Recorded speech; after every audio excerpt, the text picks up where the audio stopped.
Finally पोकोले चाहिँ आफ्नो new model पोको X3 Pro लाई चाहिँ नेपालमा लन्च गरिसकेको छ। केही दिन मैले अघि भिडियो बनाएको थिएँ जसमा चाहिँ मैले के भनेको थिएँ भने लकडाउनको कारणले चाहिँ पोको X3 Pro लन्च हुनु चाहिँ टाइम लाग्न सक्छ, तर त्यस्तो होइन। पोकोले चाहिँ लकडाउन अनि कोभिडको सिचुएसनमा चाहिँ पोको X3 Pro लाई चाहिँ लन्च गरिदिइसकेको छ। दुईटा मोडल लन्च गरेको छ, जस्तो कि हेर्न सक्नुहुन्छ स्क्रिनमा 6 अनि 128GB छ। अराउन्ड त्यसको प्राइस छ 31,999 भने 8 अनि 256 को छ 36,999। सो आज चाहिँ हामी यही भिडियोमा पोको X3 Pro को बारेमा कुरा गर्दैछु। यदि तपाईं पोको X3 Pro लिन चाहनुहुन्छ भने यो भिडियो तपाईले लास्टसम्म हेर्न सक्नुहुनेछ। यदि तपाईलाई भिडियो हेर्दा मन पर्यो भने चाहिँ तपाईले भिडियोलाई लाइक पनि गरिदिनु होला। सो आउनुहोस् सुरु गरौँ हामी यही पोको X3 Pro को बारेमा। सो सुरु गरौँ हामी पोको X3 को डिस्प्लेबाट। डिस्प्लेको कुरा गर्नुपर्दा यसमा 6.67 इन्चको IPS LCD छ, जसमा चाहिँ 120 हर्ट्जको रिफ्रेश रेट छ भने HDR10 पनि छ अनि 450 निट्ससम्म यसको म्याक्सिमम ब्राइटनेस जान्छ भने यसको रेजुलेसन फुल HD प्लस रेजुलेसन छ, जसमा चाहिँ गोरिल्ला ग्लास 6 को प्रोटेक्सन दिएको छ। डिस्प्ले ओभरअल सबै नै राम्रो छ हैन। अब 120 हर्ट्ज को कारणले चाहिँ तपाईलाई निकै नै राम्रो फिल दिनेछ हैन। अब कुरा गरौँ हामी यसको परफर्मेन्स यानी कि स्पेसिफिकेसनको बारेमा। सो सबैभन्दा यसमा राम्रो के छ भने यसको स्न्यापड्रागन 860 जुन चाहिँ निकै नै राम्रो प्रोसेसर हो हैन। नेपालमा चाहिँ अन्डर 35,000 मा चाहिँ कुनै पनि छैन होला स्न्यापड्रागन 860 प्रोसेसर भएको।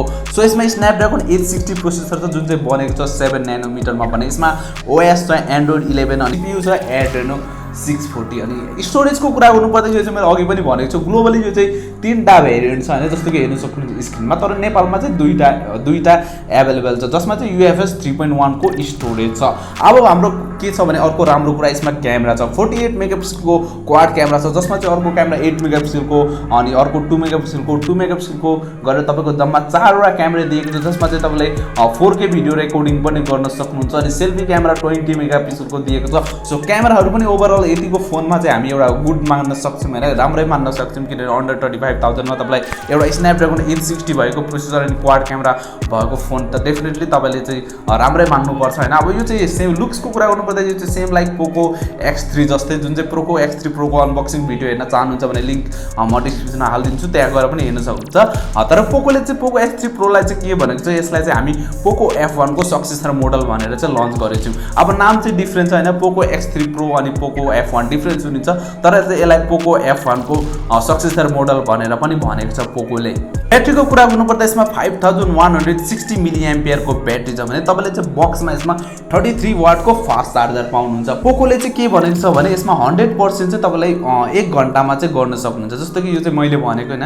अब मैले चेक पनि गरेको छु नि, यो चाहिँ अराउन्ड 1 घण्टामा चाहिँ तपाईले यसलाई फुल चार्ज गर्न सक्नुहुन्छ। नेपालमा चाहिँ तीनटै कलर अवेलेबल छ यसको, फ्यान्टम ब्ल्याक, फ्रस्ट ब्लू अनि मेटल ब्रोन्ज अनि तीनटै कलरको चाहिँ अफिसियली नेपालमा लन्च गरिदिएको छ। तर अब अहिले म्याक्सिमम अनलाइन साइटहरु बन्द छ हैन, जस्तो कि लकडाउनको कारणले चाहिँ म्याक्सिमम नेपालमा पसलहरु बन्द छ, जसको कारणले चाहिँ अहिले स्टक छैन। धेरै जना लिने सोचमा पनि हुनुहुन्छ होला पोको X3 Pro, तर लकडाउनको कारणले चाहिँ अहिले धेरै पसलहरु बन्दको कारणले यो चाहिँ फोन इजिली अवेलेबल हुँदैन। तपाईले यदि लिन चाहनुहुन्छ भने चाहिँ केही कुछ दिन तपाईले वेट गर्नुपर्ने हुन्छ लकडाउन खुलेसम्म। अनलाइन साइटहरु कुनै डेलिभरी गर्दै छ भने चाहिँ त्यहाँबाट तपाईले लिन सक्नुहुन्छ अनि प्राइस देखि चाहिँ म एकदमै सेटिस्फाइड छु।